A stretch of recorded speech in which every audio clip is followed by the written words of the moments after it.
No Via Justiça de hoje, nós vamos falar sobre o combate às drogas no Brasil e no mundo.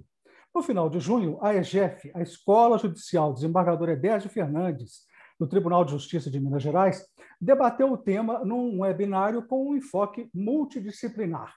Nossos convidados de hoje participaram desse webinário. O juiz Davi Pinter Cardoso, ex-juiz criminal de Ribeirão das Neves, hoje na vara empresarial, e o advogado Marcelo Sassur, doutor em Direito Penal e também coordenador do Setorial de Justiça do Movimento Livres. Numa parceria da TV Assembleia com a Magis, Associação dos Magistrados Mineiros, o Via Justiça está começando. Eu começo perguntando para o senhor, doutor Davi, quais as conclusões do webinário? Doutor Carlos, tudo bem? As conclusões do webinário são que a discussão sobre drogas, sobre a legislação de drogas, é uma discussão atual, não só no Brasil, mas como no mundo inteiro, e que, para discutir isso, é necessário conhecer dados, desmistificar algumas afirmações que são feitas em relação às drogas, para refletir sobre esse problema que está no cerne de vários problemas criminais e de saúde pública que nós temos aqui no Brasil e no mundo todo. Então, a ideia geral do seminário e dessa entrevista de hoje também é apresentar dados e apresentar estudos científicos para que o público todo ele se intere sobre o assunto e possa formar a sua opinião com base nisso. Doutor Marcelo, quais têm sido as consequências políticas dessas guerras de combate às drogas? Carlos, obrigado pela pergunta, doutor Davi.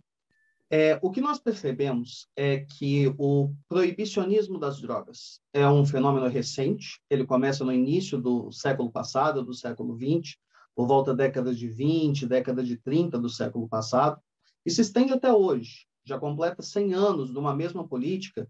A gente pode reconhecer que, infelizmente, não produziu os resultados que eram esperados dela. Se esperava que o enfrentamento, até mesmo bélico, militar, à droga, pudesse reduzir os índices de uso e de abuso dessas substâncias e também levar à redução da traficância. Infelizmente, não foi isso que se percebeu.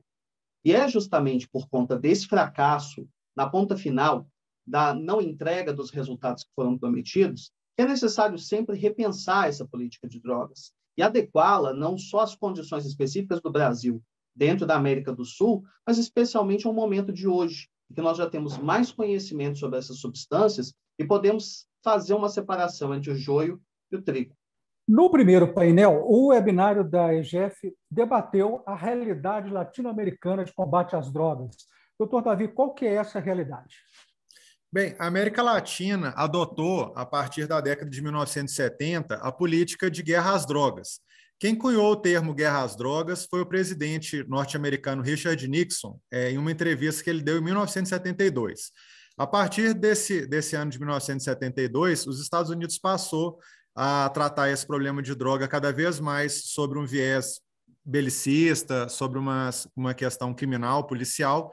E isso também foi a realidade que passou a ser aplicada na América Latina por influência norte-americana. O Brasil adotou uma convenção da ONU logo após o ano de 1972, salvo engano, em 1973, e a nossa legislação sobre drogas, a Lei 6368 de 1976, começou também com um tratamento mais severo em relação a substâncias entorpecentes. Na América Latina toda, há um problema de produção de drogas, especificamente a cocaína. Os 3 maiores países produtores de cocaína, são vizinhos do Brasil: o Peru, a Colômbia e a Bolívia. Há um problema tanto de exportação dessa droga, quanto também um problema de produção e consumo interno. E o cenário que se apresentou de resultados dessa política é exatamente o que o doutor Marcelo Sassur disse. Nos Estados Unidos, até a década de 1970, o crescimento da população carcerária ele ficou em patamares praticamente similares ao crescimento da população. E em 1970, eles tinham cerca de 400 mil presos.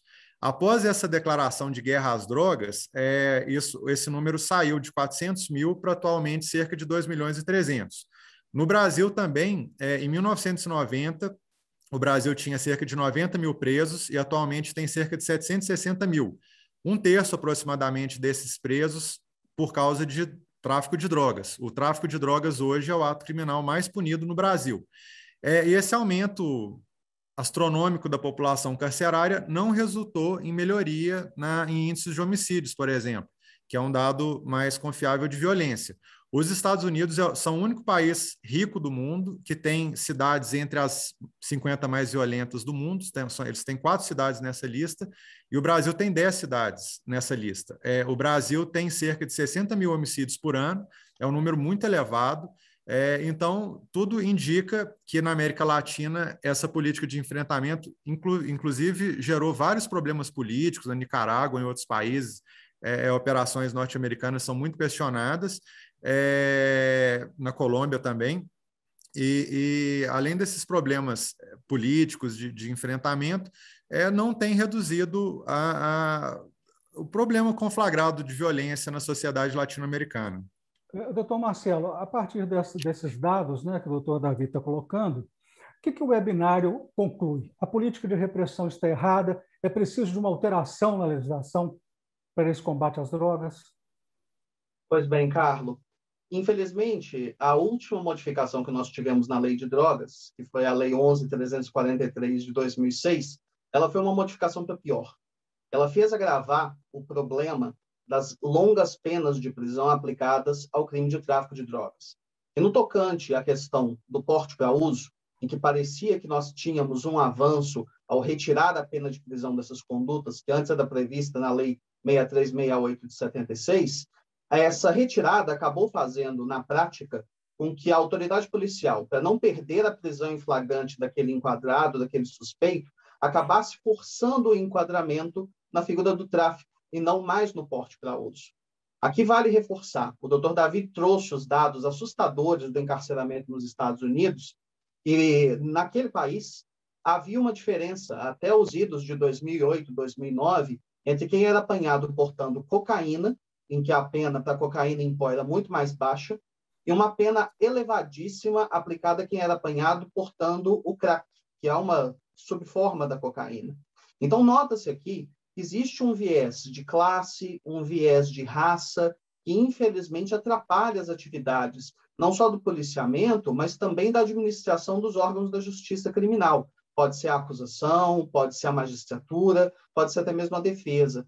Isso é um fator que tem que ser levado em conta. Quando nós formos fazer uma reforma da lei de drogas no Brasil, é preciso adotar uma visão racional, que encare o problema sem mistificações, sem querer resolver à base da canetada uma situação que é eminentemente uma questão de saúde pública e de política social. Doutor Davi, o doutor Marcelo colocou aí que a lei posta ela atrapalha tanto a atividade policial quanto a atividade no judiciário. Eu gostaria que o senhor explicasse isso, seguindo a deixa do doutor Marcelo, como é que isso acontece na prática? Bem, um dos problemas que a justiça tem que enfrentar e tem enfrentado em relação à lei de drogas é um problema da congruência, da coerência que todo sistema judiciário deve ter. Especificamente ao caso das pessoas presas com pequena quantidade de drogas, o que a gente tem hoje é o judiciário refletindo essa problemática, essa discussão que é uma discussão nova na sociedade sobre o viés que ela está tendo hoje, e a gente tem umas condenações muito duras para pessoas presas com pequenas quantidades de drogas, e já temos decisões, especialmente do Supremo Tribunal Federal, 2 que eu vou citar aqui para a gente, a título de comparação, já mais leves, digamos assim, em relação a esses casos, né? Uma que eu vou tratar aqui foi um habeas corpus julgado pela segunda turma do Supremo Tribunal Federal, o número dele é 127753, na qual a segunda turma do Supremo Tribunal Federal reconheceu a aplicação do princípio da insignificância para o tráfico de drogas. Nesse caso, a pessoa tinha sido condenada a uma pena de 6 anos e 9 meses de prisão. O tráfico de drogas é um delito equiparado a hediondo, portanto, tem uma progressão de regime mais lenta do que crimes normais, e essa pessoa foi absolvida pelo Supremo Tribunal Federal. Ela estava com uma quantidade ínfima de maconha, salvo engano, um pouco mais de 1 grama de maconha, e ela foi absolvida pelo Supremo Tribunal Federal. E a outra decisão é uma decisão recente, do mês passado, de junho de 2021, na qual a primeira turma do Supremo Tribunal Federal ela fez a seguinte afirmação: a prisão preventiva de jovem com 24 anos de idade, primário, preso cautelarmente pelo tráfico de quantidade pouco relevante de drogas, é contraproducente do ponto de vista da política criminal. Nesse caso, a prisão ocorreu por uma quantidade de cerca de 40 gramas de maconha. Então, veja que essa questão das pessoas presas com pequena quantidade de drogas, elas estão tendo um tratamento muito discrepante no Poder Judiciário, e isso tem que ser resolvido e tem que ser evitado. Esse que é o cerne dessa discussão hoje em dia, o ponto principal que deve ser discutido dentro do Poder Judiciário. Isso lembrando que a maioria das pessoas presas e condenadas por droga, elas são presas com quantidades pequenas de drogas e que esse crime responde por um número muito alto de aprisionamento. Então, 1/3 da nossa população carcerária, um número mais ou menos de 250 mil pessoas estão nessa situação. Doutor Marcelo, a partir do que o doutor Davi falou, eu pergunto para o senhor, estaria havendo, então, uma evolução da jurisprudência favoravelmente em face dessa política repressiva das leis? Pergunta muito boa, Carlos, porque isso é verdade. Aqui nós temos uma confluência de 2 fatores importantes. A primeira é o surgimento de uma nova geração de promotores de justiça, de juízes de direito, que se formaram sob a democracia e que têm muito cuidado, muito zelo com a ordem democrática, com as liberdades públicas. Essa mudança, essa troca de guarda na magistratura e no Ministério Público tem trazido bons resultados. E, somado a isso, a gente vê que os tribunais superiores, tanto o Superior Tribunal de Justiça quanto o Supremo Tribunal Federal, têm tido posturas corajosas de enfrentamento de problemas crônicos do nosso sistema criminal. Por exemplo, a Constituição da República ela não mudou no seu artigo 5º. Ela já previa todos os direitos e garantias fundamentais desde 88. Mas o direito ao silêncio, o direito à inviolabilidade domiciliar, todos esses direitos passam a ser melhor respaldados e melhor compreendidos pelos tribunais superiores e recebem, então, essa nova jurisprudência vinda de Brasília, ela é recebida num campo fértil de juízes de mente aberta que têm o compromisso com a ordem democrática, com a ordem constitucional, e aqui produzem frutos. Então, como advogado, me alegra muito ver que essa mudança de mentalidade ela não está encerrada nos gabinetes de Brasília. Ela está se multiplicando país afora. O doutor Davi, felizmente, é um exemplo dessa nova geração de magistrados que pensa diferente e que leva os direitos a sério. Esses direitos, doutor Davi, direitos constitucionais, como os senhores estão dizendo, estão sendo melhor observados em instâncias superiores, mas no dia a dia, como que eles estão sendo observados ou não estão sendo observados? Bem, Carlos, essa é uma discussão muito interessante, muito importante, porque quando uma pessoa, um policial, um magistrado, um advogado, ela tem uma determinada concepção em relação a esse problema de drogas, é natural que ela julgue ou analise esse problema com um determinado viés. E quando ela é informada sobre, por exemplo, que a maconha ela é menos gravosa para a saúde pública e pessoal, tanto de um ponto de vista dando para a própria pessoa quanto para terceiros do que o álcool, por exemplo, ela tende a ter uma visão um pouco diferente disso. Então, o que acontece hoje no judiciário é que tem esses vieses, e a tendência é que cada vez mais isso seja discutido, seja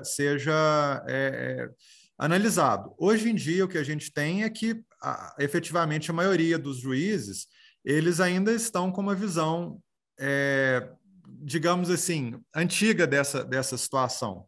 Mas a tendência é que cada vez mais isso seja discutido, seja ampliado, até porque isso está vindo também de decisões do Supremo Tribunal Federal, do Superior Tribunal de Justiça. A tendência é que realmente haja mudanças cada vez maiores nesse tema. Nós vamos fazer agora um rápido intervalo e o Via Justiça volta em instantes.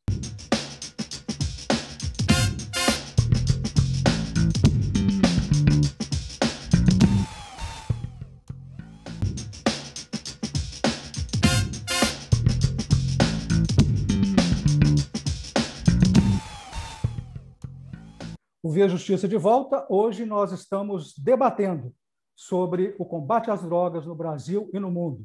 Participam do programa o juiz Davi Pinter Cardoso, ex-juiz criminal de Ribeirão das Neves, hoje na Vara Empresarial, e o advogado Marcelo Sarsur, doutor em Direito Penal. Doutor Marcelo, o senhor também é o coordenador da Setorial de Justiça do Movimento Livres. Que movimento é esse? Bom, o Livres é um movimento político que se formou no início de 2018 e o nosso objetivo é promover aquilo que nós chamamos de liberdade por inteiro. Muito se confunde o movimento liberal somente com a defesa das bandeiras da liberdade econômica, a desregulamentação de mercados, a privatização de empresas. Mas nós acreditamos também no liberalismo social. A gente acredita que a defesa do indivíduo, da promoção das liberdades individuais, é tão ou até mais importante do que as liberdades econômicas tomadas sozinhas. Então, entre as nossas bandeiras, está a defesa dos direitos das minorias, a defesa dos direitos da mulher, a descriminalização das drogas é um debate que nós desenvolvemos muito dentro do âmbito da Setorial de Justiça. Então, é um prazer, em nome do movimento, poder estar participando desse debate no dia de hoje.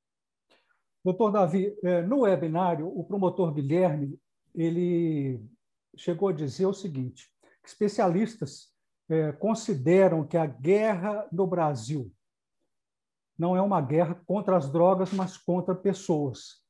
Como que o senhor comenta essa visão? Bem, com certeza é uma afirmação verdadeira. Não existe guerra contra substância. As guerras sempre são contra pessoas. E no caso da guerra às drogas, a gente tem que ter em mente que efetivamente existe uma guerra, sim, existe uma guerra sim em curso. Tanto no Brasil quanto nos Estados Unidos, o sistema penal ele é seletivo, isso no mundo inteiro. Ele tende a ser aplicado com maior rigor em relação a populações vulneráveis.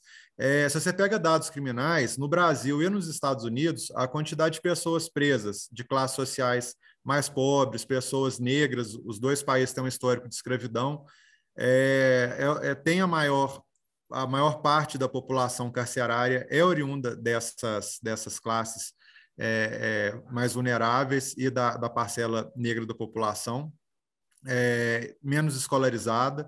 Então, sim, efetivamente é uma guerra contra pessoas. Isso, todos os dados criminais demonstram que essa afirmação é verdadeira. Doutor Marcelo, pergunto para o senhor, qual a tendência no mundo, neste momento, sobre política de drogas? É uma tendência mais liberal, porque a história conta que há momentos de maior rigor e há momentos de maior liberalização, né? Qual que é o momento? Chega a ser emblemático, Carlos, que o país onde surgiu a guerra às drogas, que são os Estados Unidos, hoje mais da metade dos estados americanos já admitem a cannabis na sua modalidade medicinal, que tem sido debatida aqui no Congresso Nacional, inclusive com lideranças do Livres participando desse debate ativamente, como o deputado Thiago Mitrô, como também, né, em vários outros estados dos Estados Unidos, mais de uma dúzia, mas ainda não sei se chega perto de 2 dúzias, já liberaram a cannabis até mesmo para fins recreativos.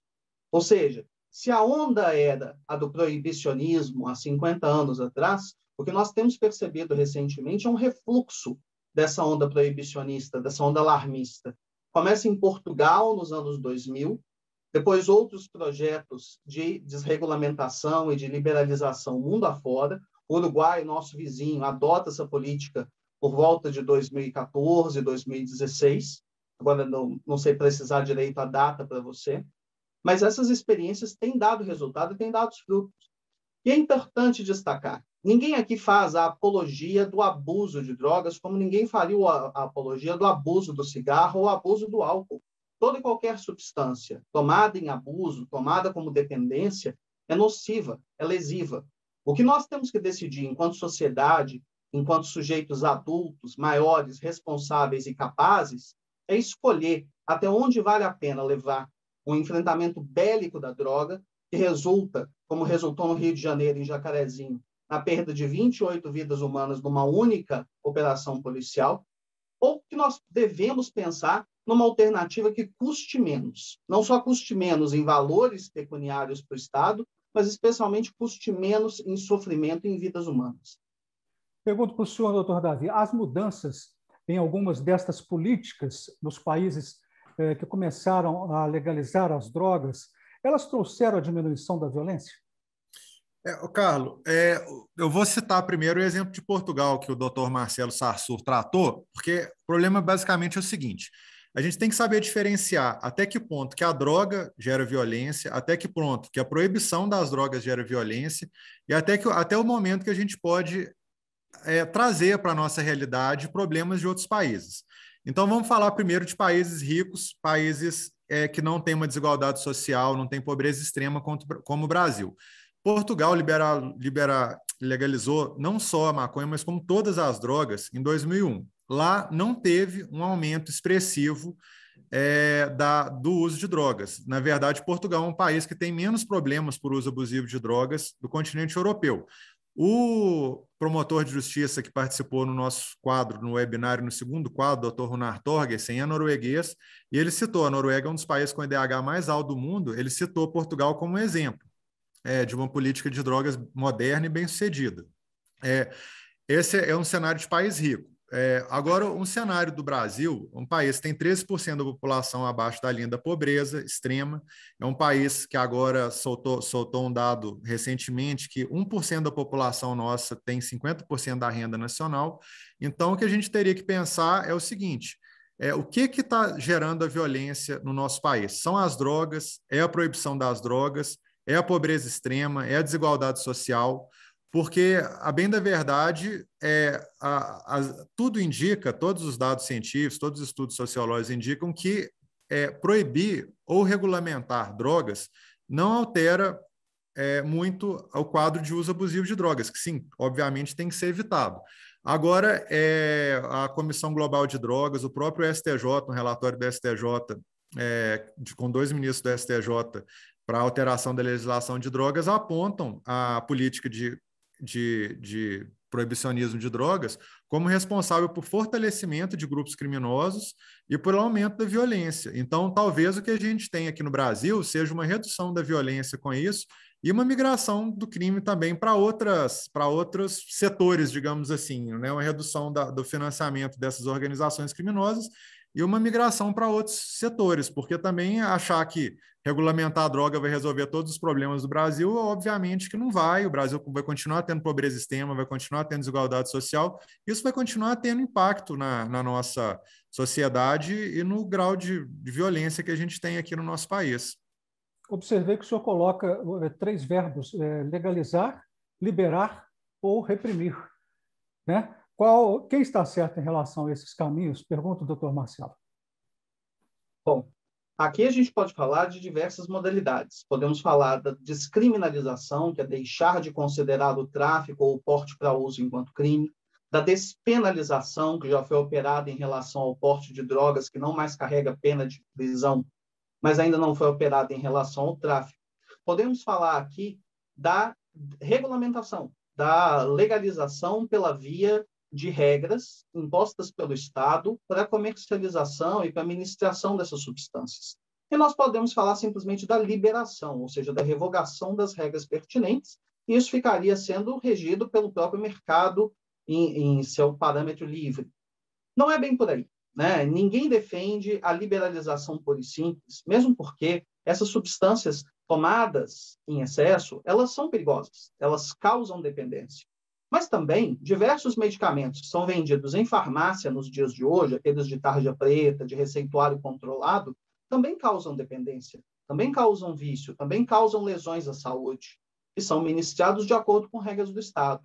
O modelo uruguaio é um modelo que mereceria ser estudado mais a fundo, Carlos. A gente pode aqui destacar que o Uruguai tem uma grande diferença do Brasil em termos populacionais, em termos de corte social. Como o doutor Davi bem destacou, a pobreza no Brasil é muito extrema e muito avassaladora, de tal maneira que a gente não pode simplesmente fazer o copia e cola da fórmula uruguaia. Mas eles têm alguns aspectos de semelhança conosco que são importantes de destacar. Eles também estão na América do Sul, eles também estão próximos de países produtores da droga. Então, é uma experiência que precisa ser tomada de maneira desapaixonada, de maneira científica, de maneira técnica. E nós podemos pegar dela os melhores exemplos e não aceitar aquilo que nela não deu certo. Doutor Davi, sempre fica aquela curiosidade: por que essa política repressiva ela não conseguiu reduzir o consumo e a oferta de drogas? Bem, é uma pergunta interessante. Talvez um pouco difícil de responder, mas aparentemente, sim, a droga é fácil de ser produzida. A planta de cannabis é uma planta que é fácil de conseguir, e de outras drogas também. O volume que você precisa para transportar ela é pequeno, a fronteira do Brasil é enorme, tanto terrestre quanto marítima. É muito fácil você transportar droga, produzir droga, e isso não é no Brasil, é no mundo inteiro, você não consegue punir. Imagina, por exemplo, a quantidade de containers que passam diariamente no porto de Roterdã, no porto de Santos. Não tem como você olhar aquilo ali tudo, você não consegue o tempo inteiro olhar o que está todo mundo fazendo. Isso inclusive seria muito invasivo e contraproducente. Então, não existe possibilidade, a verdade é essa. Pensar em uma sociedade livre de drogas é uma utopia. A gente tem que saber que drogas existem, pessoas que querem consumir drogas vão continuar existindo. Regulamentar drogas também não vai fazer com que as pessoas que não querem usar drogas passem a querer usar. Então, é um problema que tem que ser discutido de uma maneira adulta, de uma maneira consciente, e sabendo as limitações orçamentárias, o que a gente espera das forças policiais, o que a gente espera do Poder Judiciário, o que a gente espera do Estado nesse tema. O que o senhor espera do Estado nesse tema? Pois não, doutor Marcelo? Especialmente evitando aqui aquilo que nós chamamos de paternalismo. Suponhamos que a gente adote a mesma política de proibição que se adotam para as drogas, para as comidas muito gordurosas, que a gente sabe que fazem mal, ou para os alimentos ricos em açúcar, que a gente também sabe que faz mal. A proibição estatal sozinha, desacompanhada da conscientização, ela produz muito pouco. Então, é importante que a gente mude o viés da abordagem da questão da droga e efetivamente resgate o viés de saúde pública. Se nós fizermos campanhas de conscientização e acolhermos o usuário sem estigmatizá-lo, sem criminalizá-lo, estender a ele a mão amiga para que ele possa largar a dependência, isso seria muito mais produtivo e muito menos violento do que essa abordagem bélica que tem sido tentada sem sucesso nos últimos 50 anos. Estamos chegando ao final do programa, vamos partir para as considerações finais. O senhor, doutor Davi. Bem, Carlos, você ia me perguntar o que eu espero do Estado. Como cidadão e como magistrado também, a gente espera um Estado preocupado efetivamente com a saúde das pessoas. A gente espera uma sociedade menos violenta. A gente espera que as organizações criminosas elas tenham o poder delas econômico reduzido. E a gente espera um Estado que seja moderno, que reflita sobre o que está dando certo, o que está dando errado, seja maleável e possa mudar no que não está dando certo e procurar sempre as melhores soluções para a população brasileira. É isso que a gente espera. O senhor agora, doutor Marcelo, considerações finais. Carlos, muito obrigado pela oportunidade, obrigado ao doutor Davi. E eu peço a todos aqueles que não tiveram a chance de ver o webinário organizado pela Escola Judicial Desembargador Edésio Fernandes, que disponham de algumas horas e assistam o webinário. Ele foi ilustrativo dessa discussão moderna, contemporânea sobre a questão de drogas, de maneira científica e desapaixonada. Fica a minha recomendação. Muito obrigado aos senhores pelas participações. O Via Justiça de hoje termina aqui. Nós conversamos com o juiz Davi Pinter Cardoso e com o advogado Marcelo Sarsur. O Via Justiça é uma parceria da TV Assembleia com a MAGES, Associação dos Magistrados Mineiros. Nosso e-mail para contato, viajustiça@mages.com.br, e acompanhe a gente pelas redes sociais da MAGES. Muito obrigado pela audiência. Até o nosso próximo encontro.